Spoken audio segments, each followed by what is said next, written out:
welcome back to the BettorOff PropCast for the Week 4 Thursday night matchup between the Jacksonville Jaguars and the Cincinnati Bengals. I'm Dan Skidlowski, joined as always our esteemed guest, Mr. PropHolliday. So we're going to go through, as we always do, we're going to go through, touch on last week a little bit, look ahead to our plays for this Thursday night football, and who else to say what could happen in the next 15 minutes or so. So before we touch on what we like this week, let's talk a little bit, ask PropHolliday a little bit about how his last Week 3 bets went. I wish you wouldn't, man. I did not have a good week in my straight plays last week. I think I went 3-7. It happens, man. I missed a couple by a few yards, 1 or 2 catches. I also completely whiffed. Got to own up to it. But I did not completely lose on the weekend. I had a $30 3-leg touchdown parlay to hit for $1,000. The big one was Deshaun Jackson. I was hyping Deshaun Jackson all week as a touchdown scorer. At some point, he was at plus 950 to open the week. Then it went down to plus 550. He ended up having 1 touchdown. It was the first touchdown of the second half. But he had 2 deep targets early on in the first half where I just knew that was a matchup McVay was looking to exploit. So that one kind of saved my weekend, but the record overall was not great. So back at it this weekend. Yep, you live and you learn. Happens to the best of us. I think for my last 2, I think for both my Monday night and Thursday night parlays for this past week, I hit a total of like 2 legs.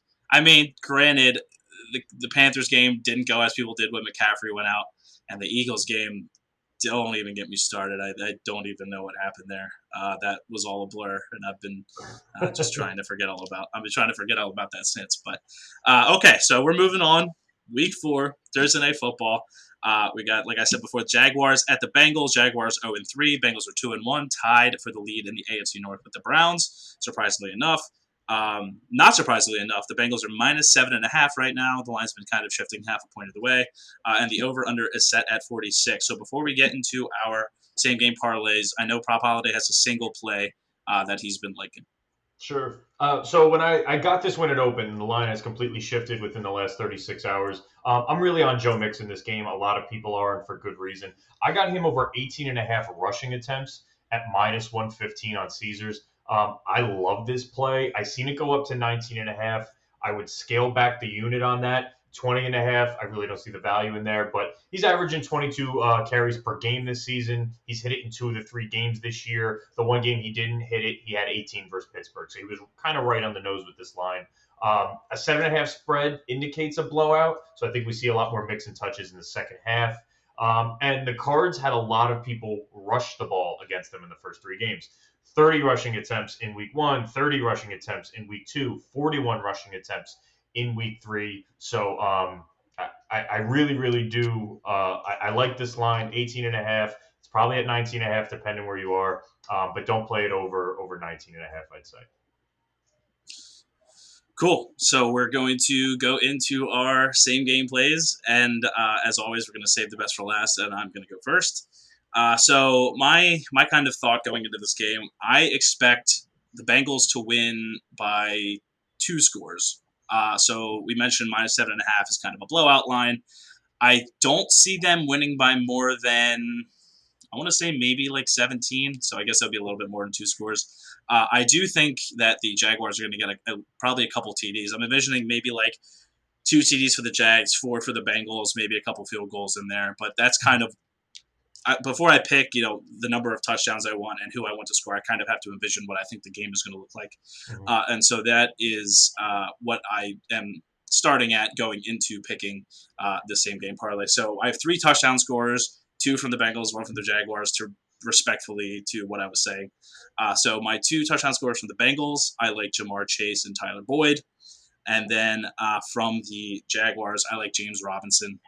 Just to punch one in. I was saying a little bit before this, when we were just talking before the broadcast.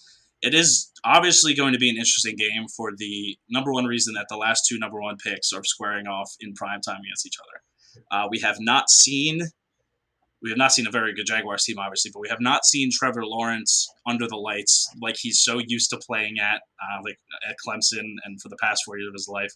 So I'm interested to see what happens here and if we see a different Trevor Lawrence or a different Jaguars team. But I'm still assuming that even if he does get that resurgence, it's not going to be enough because Joe Burrow is kind of in the same boat as him. He hasn't had a ton of primetime experience in the NFL.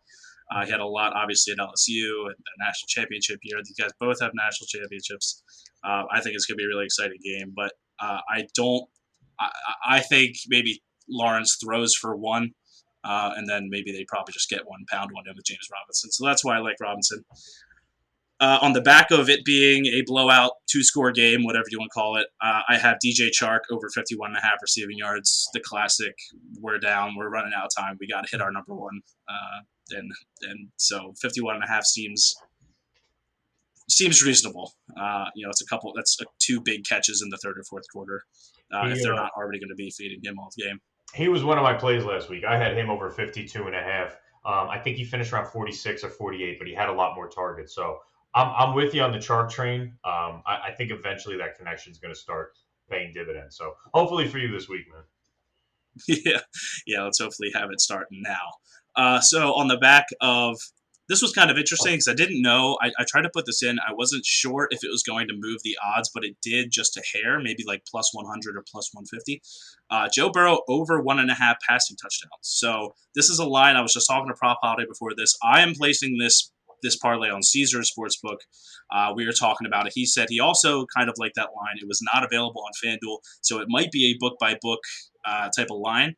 I got it for, what I say, minus 190, I believe, at Caesars for him at plus over 1.5 touchdown passes, which, since I have Jamar Chase and Tyler Boyd already in my anytime touchdown scorer parlay, I didn't think it would move the line, but it did. It moved it like 200 points. So I think that's a generous line to begin with. If you think Joe Burrow is going to have 2 touchdown passes, but you're not so sure who's going to get fed that game, or you don't want to bet on Boyd having 2 or Chase having 2 or mix in some weird check down, that might be a line to consider. I know it's moved. Obviously, he said he got it. He saw it at like minus 135, and I think it's moved now down to about 190. So get on that while you can if that's something that interests you. I did. I got it at 135 when the line opened on my Caesars same game parlay. But it's cool. It's really cool that Caesars offers that you can have these little quirky bets. FanDuel is pretty straightforward with what they offer, but the Caesars thing's pretty cool. So I love that line even at minus 190, and it just makes sense that you already have the 2 touchdown scorers in there. Yeah. It's weird that they don't offer that because I know BetMGM also over on passing touchdowns. It's weird that FanDuel does not offer it, but this isn't. We don't have time to get into this. So 2 more plays. Joe Mixon over 18.5 receiving yards. I like a couple of checkdowns. Obviously, the Jaguars defense. I think there might be a point where maybe Jamar Chase has a couple of, and Tyler Boyd kind of go off a little bit, and so they kind of drop the coverage and maybe a screen or check down the flat or something like that. It only takes a couple to get 18.5. And as Prop said, riding high on Joe Mixon this week. So let's go over receiving, rushing, touchdowns. Let's just hit for the cycle. And then my final leg, which is something that I had not seen before, except on Caesars, which I just thought was kind of fun. I wanted to throw it in because I've never bet on it before. Evan McPherson, who is the kicker for the Cincinnati Bengals, over 7.5 kicking points. Now, this was like minus 115. This was as close to even money as you could get. They had like number of field goals, number of extra points, and kicking points. I just think it's fun. I kind of like 7.5. I do see that there could be a way that, the Bengals get a couple field goals and it just drives stall and they march down, but then they stall, get a couple field goals, couple extra points. That hits. That sounds good to me. So that's going to wrap up the parlay. It's going to be 7 legs. The odds are plus 12500. So I'm putting down 10 to win $1,260. Now, PropHolliday, what do you got for me?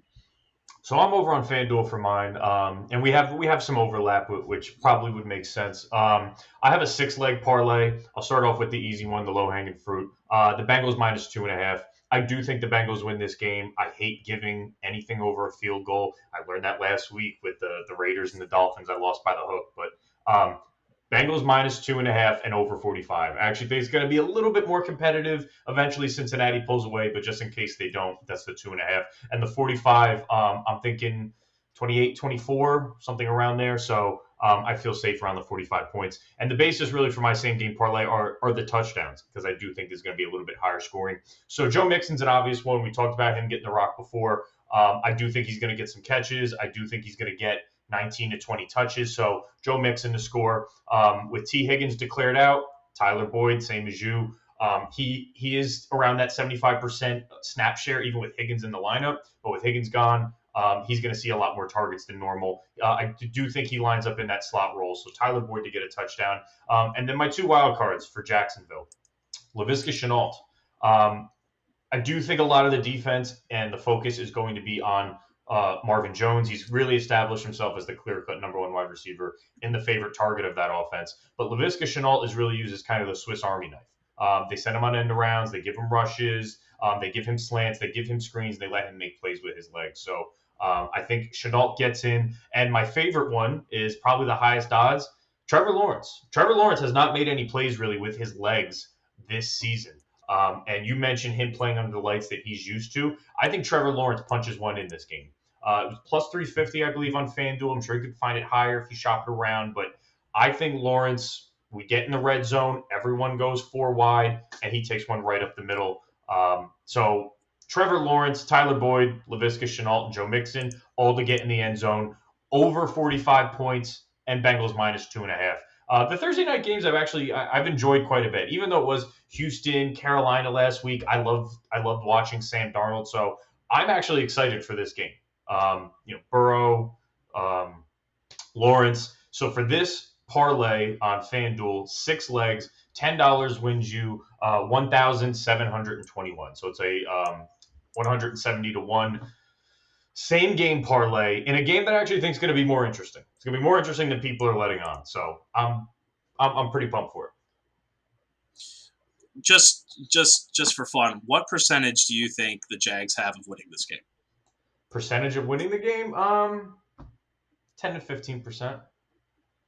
There's a 10% chance they can win this game. All right. You're getting a rookie quarterback he's taking his lumps. It's week to week. And eventually he's going to get to the point where he's like, all right, this season isn't going the way I want. I really got, I've hit rock bottom. I'm 0-3. I've never lost a game in my life. Yeah. There's only one way to go but up. So I don't think they're going to win this game, but I do think it's a little bit more competitive than we see at other Jags games. Yeah, there's going to be a point where they already are verging on we have nothing to lose, so we might as well just do whatever. But we are going to see that. And Trevor Lawrence he's only played 3 games. You do never know. It could be interesting, like I said, like we've been talking about under the lights. I don't know if there's going to be some weird Burrow-Lawrence rivalry that people are going to throw into the mix. But just to add that a little extra rivalry to it. But so that's it. Those are our plays.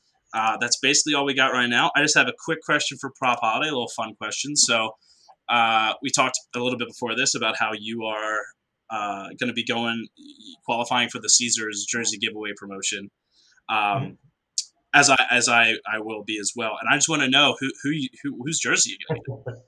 So I know exactly who I'm getting. I have every Ram jersey you can imagine.